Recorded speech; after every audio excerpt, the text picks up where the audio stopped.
بسم اللہ الرحمن الرحیم۔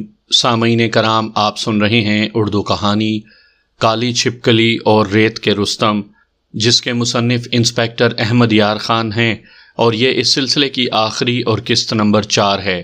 مجھے امید ہے آپ کو میری یہ کاوش بھی پسند آئی ہوگی۔ آپ نے اگر ابھی تک میرا چینل کہانی گھر سبسکرائب نہیں کیا تو ابھی میرے چینل کو سبسکرائب کر کے بیل نوٹیفیکیشن آن کر لیجئے تاکہ آنے والی ہر نئی کہانی کی اطلاع بر وقت آپ تک پہنچ سکے۔ آپ کی اطلاع کے لیے عرض کرتا چلوں کہ اس کہانی کی تمام اقساط بالترتیب سننے کے لیے ڈسکرپشن میں مکمل پلے لسٹ کا لنک موجود ہے۔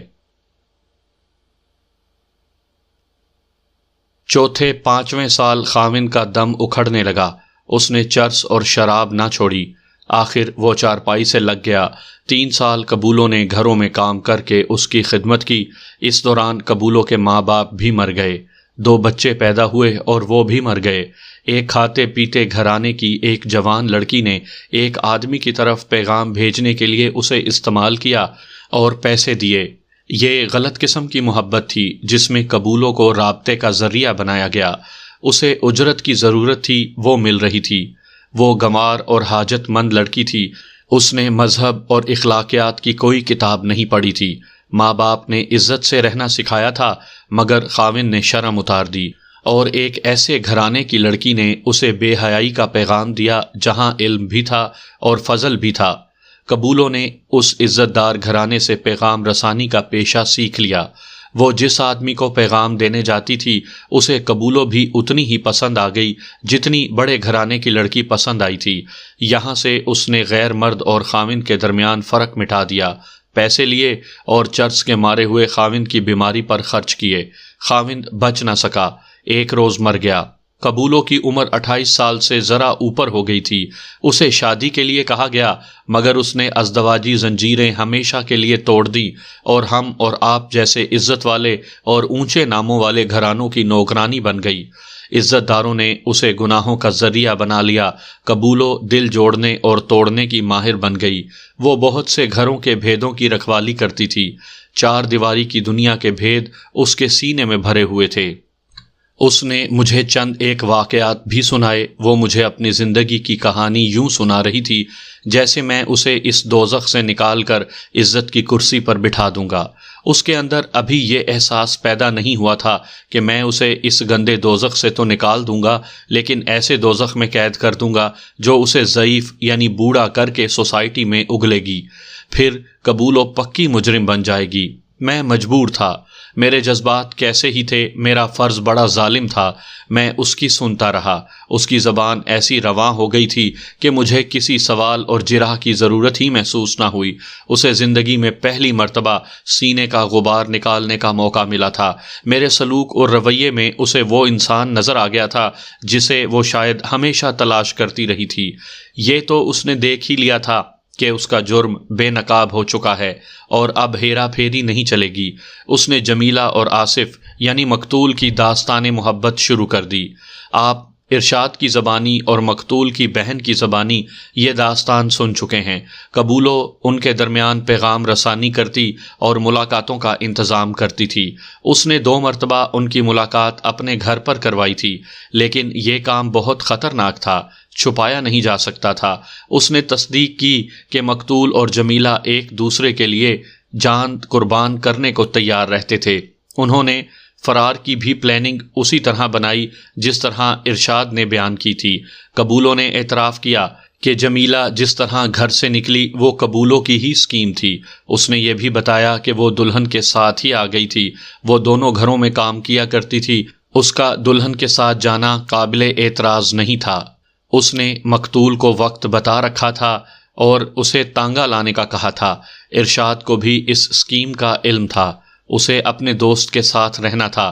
اس وقت کے مطابق قبولوں نے گھر والوں کو اپنے مخصوص شگفتہ اور استادی کے انداز سے کہنا شروع کر دیا کہ دلہن کو اپنے کمرے میں بھیجو۔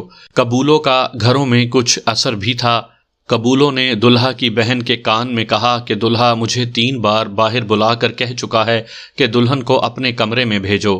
یہ خوشی کا موقع تھا بہن نے دلہن کو اس کے کمرے میں داخل کر دیا، قبولو بھی ساتھ گئی۔ بہن نکل آئی، قبولو تھوڑی دیر اندر رہی، دلہن کو زبانی ریہرسل کرائی اور اس دروازے کے اندر سے چٹخنی لگا دی جو اندر کو کھلتا تھا۔ قبولو ڈیوڑی والے دروازے سے باہر نکلی۔ اس نے باہر جس طرف مہمان بیٹھے تھے دیکھ لیا کہ دلہا بیٹھا مہمانوں سے باتیں کر رہا ہے اور وہ جلدی نہیں اٹھے گا۔ قبولو پھر دلہن کے پاس گئی اور اس کو حوصلہ دیا۔ وقت ہو رہا تھا۔ قبولو نے گلی میں سے باہر جا کر دیکھا تانگا کھڑا تھا۔ وہ یقین کرنے کے لیے آگے گئی، اوپر سے اسے مقتول کی آواز سنائی دی، لے آؤ۔ تو پھر وہ واپس آ گئی، دلہن کو دیکھا، دوسری طرف جا کر دلہا کو دیکھا۔ میدان صاف تھا۔ قبولو نے آ کر ڈیوڑی کی بتی بجھا دی اور دلہن سے کہا کہ چلو۔ دلہن نے نہایت پھرتی سے شلوار اتار دی، پلنگ کی چادر باندھی، اوپر کمبل لیا اور نکل گئی۔ قبولو ڈیوڑی کے دروازے میں کھڑی رہی۔ دلہن گلی سے نکل گئی تو قبولو نے ڈیوڑی کی بتی جلائی اور مہمان عورتوں میں گھل مل گئی۔ دلہن کی گمشدگی کا انکشاف ہوا تو اس کی تلاش میں سب سے زیادہ بھاگ دوڑ قبولو نے کی۔ ساری رات قیامت برپا رہی، کوئی بھی نہ سویا۔ صبح کے وقت دلہا کے باپ نے کہا کہ تھانے رپورٹ لکھوائی جائے۔ قبولو نے مخالفت کی اور کہا کہ آج کا دن دیکھ لو، شاید واپس آ جائے۔ رپورٹ لکھوائی تو پولیس آئے گی اور لوگ تماشا دیکھیں گے۔ دونوں گھروں کے اوسان خطا تھے، بیچارے عقل کی بات سوچ ہی نہیں سکتے تھے۔ صورتحال ہی کچھ ایسی پیدا ہو گئی تھی۔ دن گزر گیا، رات کو اسے مقتول ملا۔ وہ بہت حیران ہوئی۔ مقتول نے اسے سنایا کہ لڑکی ان کے ہاتھ سے نکل گئی ہے۔ قبولو نے سر پیٹ لیا۔ سوچتے سوچتے اس نے کہا کہ وہ کمالے بدماش سے بات کرے گی۔ رات کو اس نے کمالے کو ڈھونڈا، وہ اسے نہ ملا۔ اگلے روز مقتول قتل ہو گیا۔ قبولو کے پاؤں تلے سے زمین نکل گئی۔ وہ سمجھی کہ اسے کمالے نے قتل کیا ہے۔ اس ڈر سے کہ کمالہ اسے بھی قتل کر دے گا، اس نے کمالے سے ملنے کا ارادہ ترک کر دیا۔ میرے پوچھنے پر قبولو نے دلہا کے رد عمل کے متعلق بتایا کہ اس پر تو ایک ہی چپ تاری تھی۔ اس نے صرف ایک بار کہا، میں جانتا ہوں، میں جانتا ہوں، جو اللہ کو منظور ہوگا دنیا دیکھے گی۔ میں نے قبولو کو حوالات کے زنانہ کمرے میں بند کر دیا۔ میرے ہیڈ کانسٹیبل کی بھاگ دوڑ اور 3 مخبروں کی کوشش سے کمالہ بدماش مل گیا۔ آدھا دن گزر چکا تھا اور وہ ایک جگہ گہری نیند سویا ہوا تھا۔ یہاں سے کہانی آگے سنانے سے پہلے میں اپنے سننے والوں سے معذرت چاہوں گا کہ میں نے تفتیش کے دوران کے وقت کا خیال نہیں رکھا۔ یہ نہیں بتایا کہ فلاں کو رات کے وقت تھانے میں لایا گیا اور فلاں کو دن کے وقت۔ میں تفصیل کو نظر انداز کر رہا ہوں۔ اگر ایسا کروں گا تو یہ کہانی کتاب جتنی لمبی ہو جائے گی۔ کمالے کی گرفتاری کے متعلق یاد ہے کہ اسے دوپہر سے ذرا پہلے لایا گیا تھا۔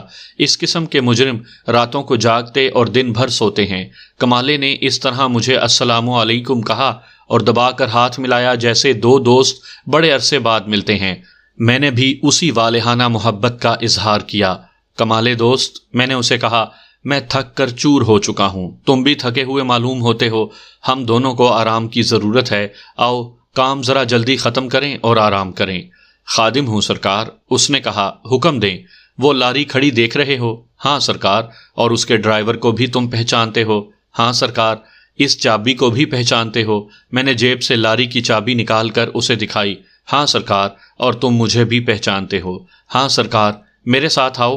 میں اسے حوالات کے آگے لے گیا اور ارشاد کی طرف اشارہ کر کے کہا، تم اسے بھی پہچانتے ہو؟ اس نے ماتھا سکیڑا اور میری طرف دیکھ کر مسکرایا۔ میں اسے حوالات کے اگلے کمرے کے سامنے لے گیا، جس کی سلاخوں میں اسے قبولو فرش پر بیٹھی نظر آئی۔ قبولو نے سر اوپر کیا اور ہمیں دیکھا۔ کمالے نے کہا، اوئے میری قبولی، تو بھی اسی چکر میں آئی ہے؟ قبولو کچھ نہ بولی، اس کے آنسو بہہ رہے تھے۔ کمالے کو اپنے دفتر میں بٹھا کر میں نے پوچھا، دیوا ماچھی اس وقت کہاں ہوگا؟ میں تو سرکار کے حضور بیٹھا ہوں، اس نے جواب دیا۔ دیوے کے متعلق کیا بتا سکتا ہوں؟ کمالے، میں نے ذرا روب سے کہا، مقدمہ لڑنا چاہتے ہو تو میں تم سے کوئی بیان نہیں لوں گا، زبردستی بھی نہیں کروں گا۔ میرے پاس اتنی شہادت ہے کہ تمہارے بیان کی مجھے ضرورت ہی نہیں۔ یہ بھی سن لو کہ اغوا کا ایک مجرم قتل ہو گیا ہے۔ یہ تم نے کیا ہے یا دیوے ماچھی نے یا کسی اور نے؟ میں یہ قتل تمہارے سر تھوپ کر ثابت بھی کر دوں گا اور تمہیں کالا پانی بھجوا دوں گا۔ خدا کی قسم، یہ دنیا تمہارے لیے جہنم بنا دوں گا۔ اس نے حیران ہو کر پوچھا، قتل کون ہوا ہے؟ پہلے مجھے جواب دو۔ میں نے کہا، اپنی ہسٹری شیٹ دیکھو، تمہیں ساری عمر کے لیے اندر بند کرنے کو یہی کافی ہے۔ اگر بولو گے تو فائدے میں رہو گے۔ تم اناڑی تو نہیں کمالے، قانون اور پولیس کی اونچ نیچ سمجھتے ہو۔ بولو کیا ارادہ ہے؟ وعدہ معاف گواہ بناتے ہو؟ اس نے پوچھا۔ اگر ضرورت پڑی تو، میں نے جواب دیا۔ ملک سرکار، اس نے پہلے ہاتھ جوڑے، پھر میرے گھٹنوں پر ہاتھ رکھ کر پاؤں میں بیٹھ گیا، منت کرنے لگا۔ وعدہ معافی لکھوا دو، ساری واردات ثابت کر دوں گا۔ اللہ پاک کی قسم، مقدمہ سزا نہ ہوا تو گولی مار دینا۔ پہلے بولو، میں نے کہا۔ وعدہ کرتا ہوں کہ تمہاری خواہش پوری کروں گا۔ مجھے مجبور نہ کرو، تم اب میرے پھندے سے نکل نہیں سکتے۔ میں اب قاتل کو نہیں ڈھونڈوں گا، قتل بھی تمہارے کھاتے میں جائے گا۔ جو سامعین جرائم پیشہ افراد سے واقف نہیں، وہ شاید حیران ہوتے ہوں کہ ایک مجرم میرے ساتھ بے تکلفی سے اپنے جرم پر سودے بازی کر رہا تھا۔ جرم اور جیل ان لوگوں کے لیے یوں ہوتا ہے جیسے دفتر اور گھر۔ کوئی جرائم پیشہ گرفتار ہو جائے تو دیکھ لیتا ہے کہ پولیس کے ہاتھ میں کیا ہے۔ اگر پولیس اندھیرے میں ہے، یعنی شک ہے، شہادت نہیں ہے، تو وہ پولیس کو کوئی بیان نہیں دیتا، مقدمہ لڑتا ہے۔ اکثر جرائم پیشہ افراد قانون سے اتنے واقف ہوتے ہیں کہ وکیل کے بغیر کیس جیت سکتے ہیں، اور اگر اسے معلوم ہو جائے کہ پولیس کے پاس شہادت ہے تو جرائم پیشہ سودا بازی کر کے اقبال جرم کر لیتا ہے۔ یہ نسل قید سے نہیں ڈرتی، بلکہ قید کو اپنے کاروبار کا لازمی حصہ سمجھتی ہے۔ کمالے نے دیکھ لیا تھا کہ میں نے شہادت کا پھندا بہت حد تک تیار کر لیا ہے۔ اس کے پاس یہی ایک چال رہ گئی تھی کہ وعدہ معاف گواہ بننے کی کوشش کرے۔ میں نے اسے جھوٹا وعدہ دیا۔ وعدہ معاف گواہ، جسے سلطانی گواہ بھی کہا جاتا ہے، پولیس کا کام آسان کر دیتا ہے۔ میں اس کا قائل نہیں تھا۔ سلطانی گواہ اس واردات میں بنایا جاتا ہے جو زیادہ مجرموں نے مل کر کی ہو اور کوئی شہادت نہ ملے۔ ان میں سے ایک پکڑا جائے تو وہ وعدہ معاف گواہ بنوا لیا جاتا ہے، جو سب کو پکڑوا دیتا ہے اور شہادت مہیا کر دیتا ہے۔ عدالت اسے کوئی سزا نہیں دیتی، اس کا یہی انعام ہوتا ہے، یعنی ایک مجرم کو معاف کر دیا جائے۔ یہی وجہ تھی کہ میں وعدہ معاف گواہ کم ہی بنایا کرتا تھا۔ بعض اوقات یوں بھی ہوتا ہے کہ وعدہ معاف گواہ اپنے ساتھیوں کے ساتھ یہ نیکی کرتا ہے کہ عدالت میں مقدمے کی سماعت کے دوران بیان دے دیتا ہے کہ اسے پولیس نے غیر انسانی تشدد کے زیر اثر وعدہ معاف گواہ بنوایا تھا۔ اس کا اس واردات کے ساتھ کوئی تعلق نہیں۔ ایسی صورت میں پولیس کے لیے کیس ثابت کرنا بہت ہی دشوار ہو جاتا ہے۔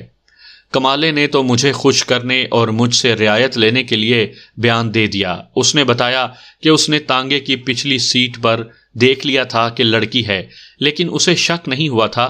مقتول اور ارشاد کو اس نے پہچان لیا کہ قصبے کے نوجوان ہیں۔ انہیں معلوم تھا کہ رات کو کوئی لاری نہیں جاتی۔ ان کی باتوں سے ظاہر ہوتا تھا کہ انہوں نے ابھی یہ فیصلہ نہیں کیا کہ انہوں نے جانا کہاں تک ہے۔ اندر دیوا ماچھی آیا بیٹھا تھا۔ کمالے نے اسے بتایا کہ مال معلوم ہوتا ہے۔ لڑکوں کو اندر بلا لیا گیا۔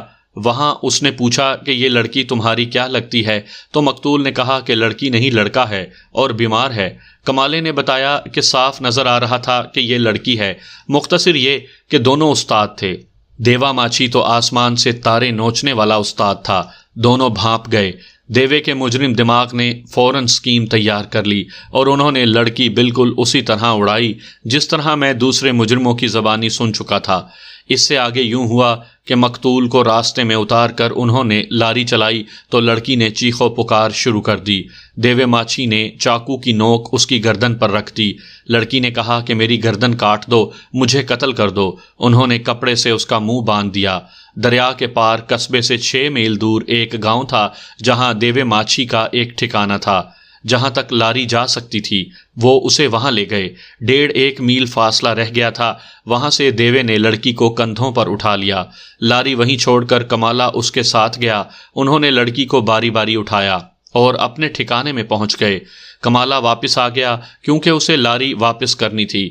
اس جنگل بیابان میں کوئی دیکھنے والا نہ تھا کہ لاری ادھر کیوں آئی ہے۔ کمالہ لاری واپس اڈے پر لے آیا۔ اسے کوئی 2 گھنٹے لگے۔ لاری کے ڈرائیور نے بھی بتایا تھا کہ کمالہ لاری 2 گھنٹے بعد لایا تھا۔ کمالہ پیدل دیوے ماچھی کے ٹھکانے کی طرف چل پڑا۔ اسے اپنا حصہ وصول کرنا تھا۔ دونوں نے لڑکی کو بہت پریشان کیا، اس کے زیورات تقسیم کر لیے۔ ایک رات میں لڑکی کئی بار بے ہوش ہوئی۔ دیوے ماچھی نے کمالے کو بتایا کہ وہ صبح اپنے ایک آدمی کو پٹیالہ بھیجے گا، وہاں سے وہ گاہک لائے گا۔ ظاہر ہے کہ گاہک مہاراجا پٹیالہ کے آدمی ہوں گے۔ دیوے نے یہ بھی کہا تھا کہ ان گاہکوں سے سودا نہ بن سکا تو وہ کوئی اور گاہک دیکھے گا، ایسے مال کو ساتھ لیے پھرنا خطرناک ہے۔ دیوے ماچھی نے کمالے سے کہا کہ وہ واپس چلا جائے، مال فروخت ہوتے ہی اس کا حصہ اسے مل جائے گا۔ کمالا صبح کے وقت وہاں سے واپس آیا۔ دیوے نے اسے یہ بھی کہا تھا کہ اڈے والوں کو پکا رکھنا اور پولیس کی بھی خبر رکھنا، گڑبڑ کا خطرہ ہو تو قبل از وقت اطلاع دے دینا۔ کمالے کو دیوے ماچھی پر بھروسہ تھا، اسے یہ بھی یقین تھا کہ لڑکی ابھی اسی گاؤں میں ہوگی، گاہکوں کو دور سے آنا تھا۔ کمالا اگلی شام بھی گاؤں گیا اور دوسرے دن واپس آ گیا۔ یہ وقت مجھے اچھی طرح یاد ہے، سورج غروب ہونے میں ابھی دیر تھی۔ میں نے تھانے کا چارج رگھوناتھ کو دیا، کمالے سے گاؤں کا محلے وقوع سمجھا، راستہ سمجھا، لڑکی جس مکان میں تھی وہ معلوم کیا اور 12 کانسٹیبل رائفلوں سے مسلح تیار کیے، 3 تانگے منگوا لیے، کمالے کو حوالات میں بند کر دیا۔ سورج غروب ہونے کے 1 گھنٹے بعد میں نے اپنی پارٹی تانگوں میں بٹھائی اور روانہ ہو گئے۔ گاؤں سے 1 میل دور تانگے روکے، تانگا بانوں کو وہیں انتظار کرنے کو کہا اور ہم پیدل چل پڑے۔ میں نے اپنی پارٹی کو حملہ اور گھیرا کرنے کی اسکیم سمجھا رکھی تھی، تیز روشنی والی ٹارچیں بھی ساتھ تھیں۔ یہ چھوٹا سا ایک گاؤں تھا جس پر گہری نیند طاری تھی۔ ایک آواز آئی، کون ہے اوئے، ادھر آؤ۔ میں آگے گیا۔ فائدہ یہ تھا کہ چاندنی تھی۔ یہ آدمی دیوے ماچھی کا چوکیدار معلوم ہوتا تھا۔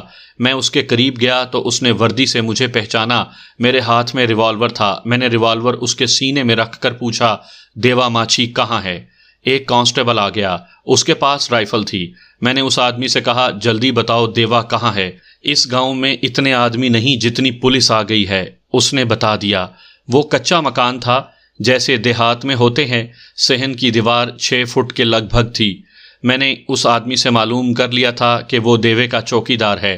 یہ غریب سے کسانوں کا گاؤں تھا جو دیوے ماچھی جیسے ڈکیتوں کا حکم مان سکتے تھے، ان کے خلاف کوئی کارروائی کرنے کی ہمت نہیں رکھتے تھے۔ میں نے دیوے کے چوکیدار سے کہا کہ دیوے کو آواز دے کر باہر بلاؤ، کہو کوئی دوست آیا ہے۔ میں نے 2 کانسٹیبلوں کو دروازے کے ادھر ادھر چھپا دیا اور خود دروازے کے ساتھ کھڑا ہو گیا۔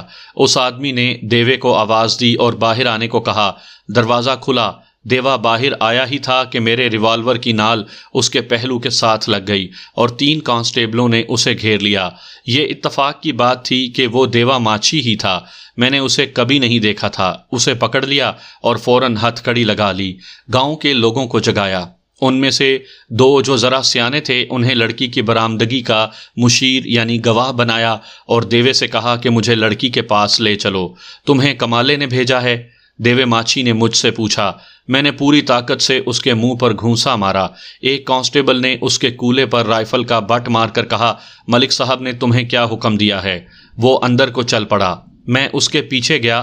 کمرے میں لڑکی چارپائی پر بیٹھی تھی، شراب کی بوتل پڑی تھی۔ لڑکی واقعی خوبصورت تھی۔ اس نے دیکھا کہ پولیس آ گئی ہے تو وہ اٹھی، مگر اس کا سر ڈول گیا اور وہ بے ہوش ہو کر گر پڑی۔ یہ غیر متوقع اور اچانک نجات ملنے کا اثر تھا۔ لڑکی برآمد ہو گئی۔ اس کے زیورات بھی دیوے ماچھی نے نکال دیے تھے۔ میں نے مشیر نامہ تیار کیا، مشیروں کے دستخط لیے اور انہیں سمجھایا کہ انہیں گواہی کے لیے طلب کیا جائے گا۔ لڑکی کو میں ہوش میں لایا اور ہم کامیابی سے تھانے کو روانہ ہو گئے۔ تانگے انتظار میں کھڑے تھے۔ آدھی رات گزر گئی تھی جب ہم تھانے میں پہنچے۔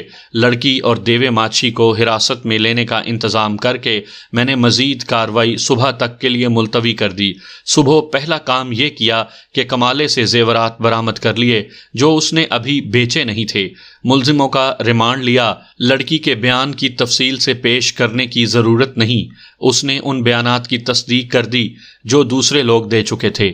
اس کی ذہنی اور جسمانی حالت بہت بری تھی۔ معلوم ہوتا تھا کہ وہ پاگل ہو جائے گی یا موقع ملا تو خودکشی کر لے گی۔ وہ آخر پردہ دار لڑکی تھی۔ اسے جب یہ بتایا کہ جس کی خاطر اس نے اتنا سنگین جرم کیا اور پاگلوں کی سی دلیری کا مظاہرہ کیا ہے وہ قتل ہو چکا ہے، تو وہ اتنا روئی کہ اس کی چیخیں نکل رہی تھیں۔ میں یہ معلوم کرنا چاہتا تھا کہ مقتول کا قاتل کون ہے۔ لڑکی نے کمالے اور دیوے ماچھی کے خلاف میرا شک رفع کر دیا۔ قتل کے وقت یہ دونوں گاؤں میں اس لڑکی کے پاس تھے۔ میرے لیے اب قتل کا معمہ رہ گیا تھا۔ اگر کمالہ اور دیوا قاتل نہیں تھے تو دلہا اور اس کے چچا زاد بھائی ہو سکتے تھے۔ میں نے ارشاد کو چاندی کا تعویذ جو مقتول کی لاش کے پاس سے برآمد ہوا تھا دکھا کر پوچھا کہ یہ تعویذ مقتول کا تو نہیں؟ اس نے دیکھ کر کہا مقتول نے کبھی یہ تعویذ نہیں باندھا تھا۔ اس نے غور سے دیکھا اور وثوق سے کہا یہ کالی چھپکلی کا ہے۔ میں اس کے چچا زاد بھائیوں کو اچھی طرح جانتا ہوں، وہ بھی گلے میں تعویذ نہیں ڈالتے۔ میرا دل مان نہیں رہا تھا کہ کالی چھپکلی اتنی جرأت کر سکتا ہے، لیکن انسان کی فطرت اندر سے کوئی نہیں دیکھ سکتا۔ ذہن پر زور دیا تو مجھے قبولوں کا بیان یاد آ گیا۔ دلہا کے متعلق اس نے کہا تھا کہ دلہن کے اغوا کے اگلے روز دلہا کو یہ کہتے سنا گیا تھا، میں جانتا ہوں، میں جانتا ہوں، جو اللہ کو منظور ہوگا ساری دنیا دیکھے گی۔ مجھے یہ بھی یاد آیا کہ ارشاد نے بتایا تھا کہ مقتول نے اسے تانے دیے تھے۔ یہ تانے ایسے تھے جو اشتعال کا باعث بنے ہوں گے۔ میں نے محض شک پر کالی چھپکلی کو تھانے بلایا۔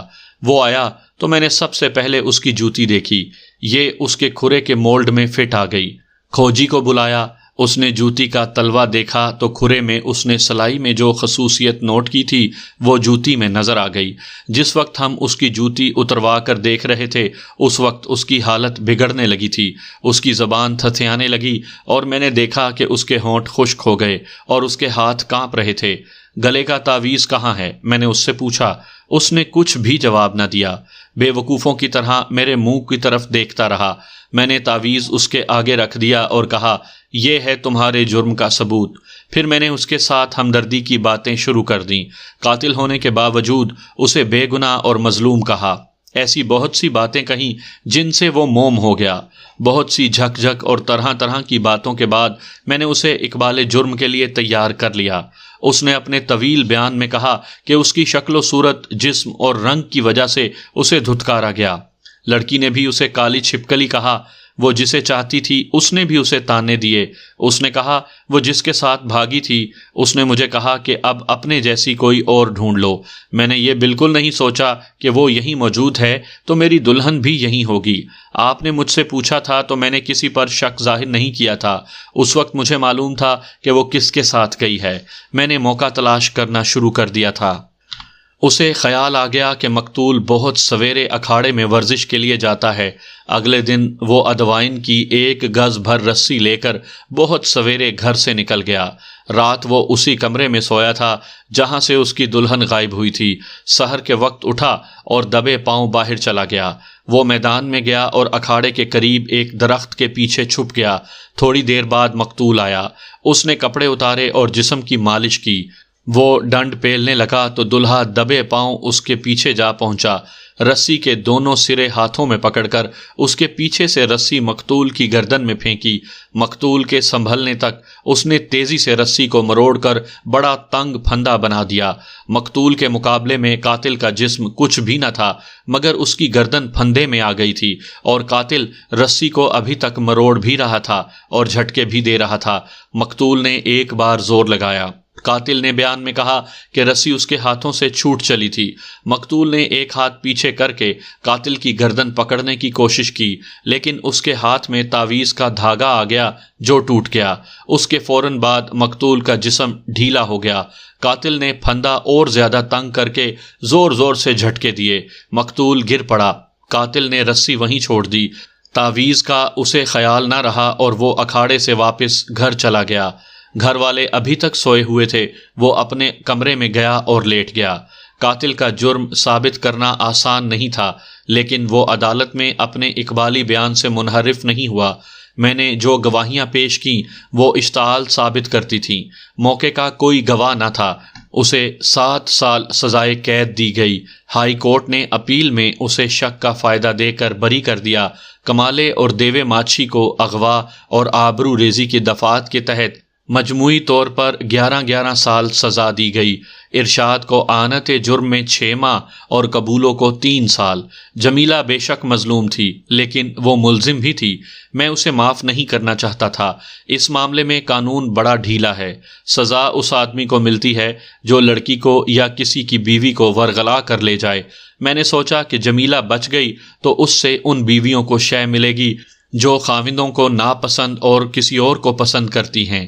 میں نے اسے دھوکہ دہی کے الزام میں پیش کیا تھا لیکن وہ بچ گئی۔ وہ بہت ہی بری اور شرمناک سزا بھگت چکی تھی۔ یہ سزا کیا کم تھی کہ وہ برادری سے ہمیشہ کے لیے دھتکار دی گئی تھی۔